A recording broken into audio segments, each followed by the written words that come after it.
Buenas tardes, mi nombre es Sara Lucía Hernández Sánchez, estudiante del doctorado en Ciencias de la Educación.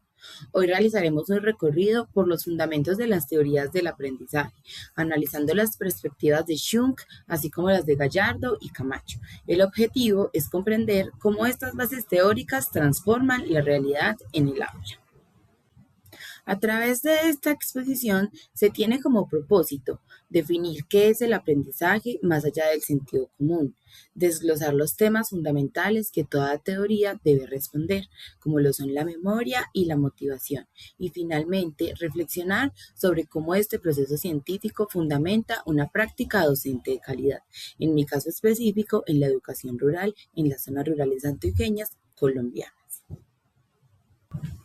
Desde el concepto de aprendizaje según Schunk, en el año 2012, se tiene como definición que este es un cambio perdurable en la conducta o en la capacidad de comportarse de una determinada manera, en donde el cambio implica que el aprendizaje tenga un cambio en la conducta, en la capacidad de comportarse o de actuar, que para ser permanente debe perdurar en el tiempo y que esto ocurre a través de la experiencia.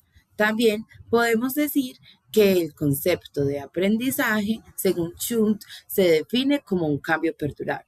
Es importante notar tres criterios. El primero, que no solo es conducta, sino la capacidad de comportarse. El segundo, que es mantenerse en el tiempo. Si se olvida a los 5 minutos, no hubo ningún tipo de aprendizaje. Y el tercero, que ocurre a través de la experiencia. Esto concluye que los cambios biológicos como el crecimiento y los instintos hacen parte del aprendizaje constante del ser humano.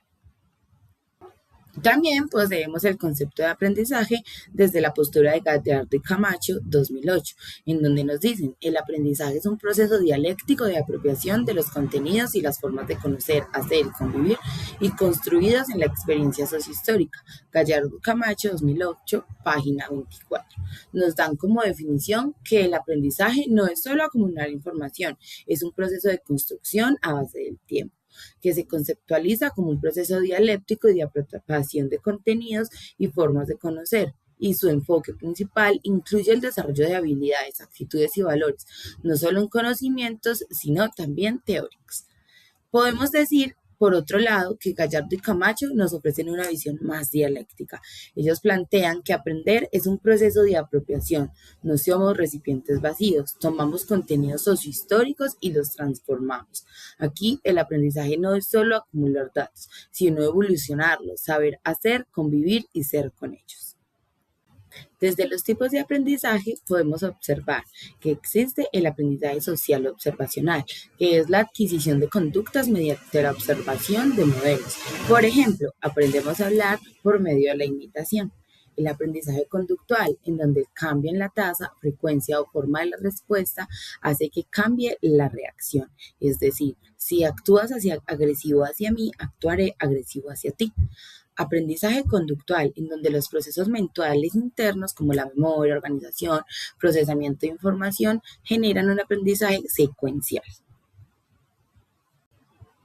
Desde las teorías del aprendizaje podemos decir que estas no son una simple opinión, son un conjunto de principios que explican por qué aprendemos.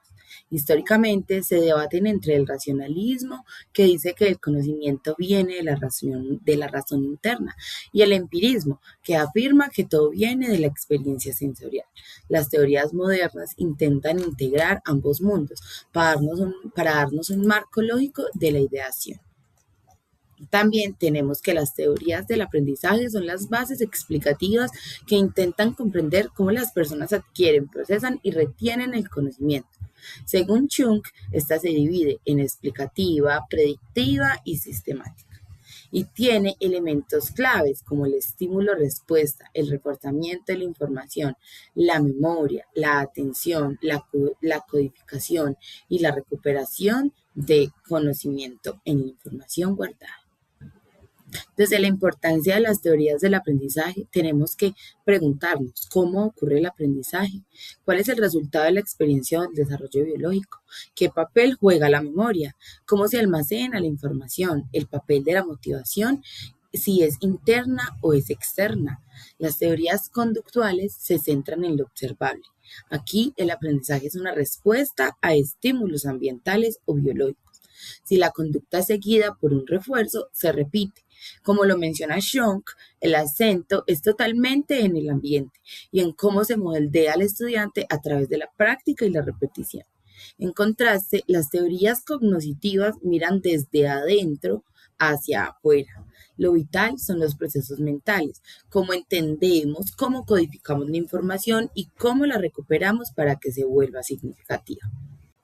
Desde la importancia de las teorías del aprendizaje, podemos ver desde el rol docente que son importantes ya que son la guía del aula, permiten y hacen dejar de improvisar, teniendo en cuenta cómo funciona la memoria, se diseñan mejores materiales, teniendo en cuenta la autorregulación, se ayuda a los alumnos a ser autónomos. En resumen, las teorías del aprendizaje son herramientas para diagnosticar y mejorar el aprendizaje de una forma efectiva y científica.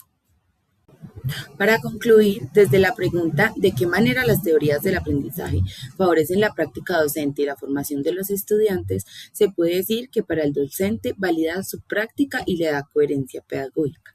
Para el estudiante permite una formación integral donde no solo se memoriza, sino que se construye el conocimiento a través de su identidad. Las teorías del aprendizaje son, en última instancia, el puente entre enseñar y trascender. Todo este trabajo fue realizado gracias a las bases teóricas de Gallardo y Camacho 2008, Teorías del Aprendizaje y Práctica Docente, Universidad Autónoma de la Ciudad de México, y Schunk 2012, con las Teorías del Aprendizaje, una perspectiva educativa, sexta edición.